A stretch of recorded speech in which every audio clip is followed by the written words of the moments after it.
People ask us a lot of questions about our branding, our videos, our LinkedIn, our podcast, and it's been so much fun. One of the things I've really enjoyed, and I didn't expect to, is the podcast. And it's such an amazing way to have conversations with people that in areas that we're interested in. And I know that advisors will find that very exciting as they join us and specialize and hone the conversations in to their client base. For me, of course, it's been fascinating conversations with psychotherapists and coaches and litigators, and we're hearing such great feedback about it. And it's unique in the financial services community, and it's certainly a great way to attract clients of the sort that you're interested in working with. Well, I think you're spot on, Ju. And as we've been talking with advisors, they're amazed at the amount of video and content that's been put out. And my conversation back with them is the same. Will we do that with you as well? I mean, this would be the opportunity, to your point, is to specialize, as to really focus your messaging to a market that you're interested in. And whether that's, I don't know, entrepreneurship and medical professionals, whatever the segment of clients that you would like to specialize in. You imagine sitting back and being able to contribute to a podcast, Right. about planning for medical professionals, if that's your thing. And so you wouldn't be allowed to do that at a big bank. I mean, Andrew and I both, when we were there, we weren't going to allow, you have 1,000 different podcasts out there with, the messaging of a bank that wasn't aligned. And so I think it is exciting. It's exciting when you talk to advisors now and they're seeing the brand messaging coming from Delisle, and it's resonating. I also think the authenticity of what we're able to do is what I keep hearing over and over again. And you hit it on the head. The reality is, when there's thousands of people all trying to tell a story that's distinct, the bank's priority is to protect the brand. And so therefore to filter content. That creates slowness and it creates monotony and repetition. So on social media, for example, all the people that I would follow that are at bank firms all see the same post with 40 different people, all with precisely the same post, and it's kind of boring.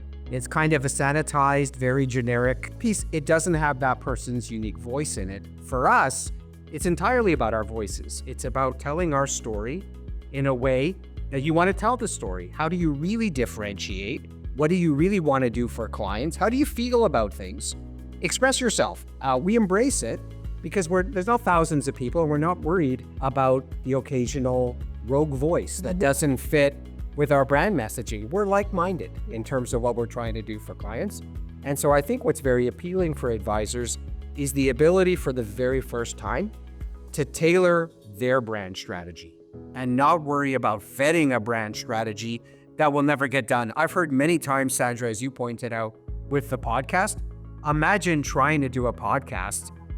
By the time it went through all the different layers, I joke for the presidential election, you better start planning the next 4-year cycle, because it's going to take a while to kind of go through. And as opposed to for us, let's do it. I mean, those are the things that we can do in real time. Well, I think the opportunity, I use the podcast as another example, beyond the bank. When I'm inviting individuals, they're so excited. I mean, and whether we're talking about other independent firms, whether we're talking with psychotherapists, whether we're talking to people that are specialized in the area of family office planning, those conversations are, first of all, they're intriguing. People always have a great story to tell of why they've started a business or why they're in the space that we are in, but they're all aligned to a commonality of getting a message out and talking to us about things that are either related or non-related. But I think it's really interesting to hear about people's views on what wealth management looks like in the future. Right. Yeah. Imagine you're an advisor and you only focus on the clients that you want to focus on. You want to take your practice to the next level, and it's virtually impossible to do without a breakaway, where you have the opportunity to actually think very purposefully about what you want your business to look like 5 and 10 years from now. And that starts with the foundation. And so that's liberating, where you have the opportunity to say, the reality is there are some clients, candidly, I don't mind leaving behind. Yeah. Ethically, I wouldn't fire them, but in this proposition, I'm probably not going to be approaching them as I think about where I'm going with my business. This has been what I've heard dozens of times as I talk to advisors in the US. This is one of the huge advantages why, when you talk to these advisors, you see massive uptick in their growth rates. They leave, they break away, they become independent, and all of a sudden they start accelerating their growth. It's precisely for this reason that they've been purposeful in how they're going to tell their story and the type of clients that they can best service. And guess what happens? They focus on a smaller number of clients. They end up really accelerating their growth without that constraint. Many advisors plateau because they don't know how to get from here to there by virtue of they can't. They have too many clients across too many segments. They're trying to do too many things, and therefore they're not able to really get that focus to accelerate their growth. But it can be daunting to think about leaving the bank and doing that. It sounds great, but daunting. But by joining Delisle, we have this huge brand machine already going with Beyond the Bank, with branding that we have, and with our experience. We're so excited about meeting new clients, working with advisors to do just as you said, build up their practice area in the niche that they want, introducing them to the branding machine, if I could call it that, built. That is a different type of proposition than being in the bank right now and thinking, how on earth do I get registered with the Securities Commission? How on earth do I start a podcast? How on earth do I do these various things? Well, I think that's exactly it. People think about making this move. They're going to be focused in the first while of focusing on their clients and, picking that specialization or the specific number of clients that they want to work with. They're not going to have time to develop their own podcast or develop their own branding. And that's the beauty with Delisle is that machinery, as you talk about it, is already in place, helping support them grow their business.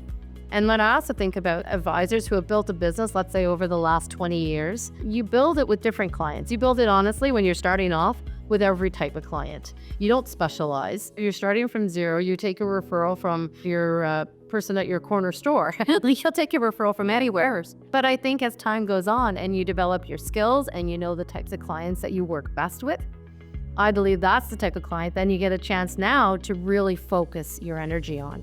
Develop the skill sets, bring in specialized planners specifically around that segment. And, I think of business owners as a good example, a specialization in how do you help business owners, whether it's from a taxation perspective, whether it's around selling a business and what that means in terms of how do you structure that and who are the individuals that you could sell to. Like all of that is a specialization that you could definitely build a business 100% around that.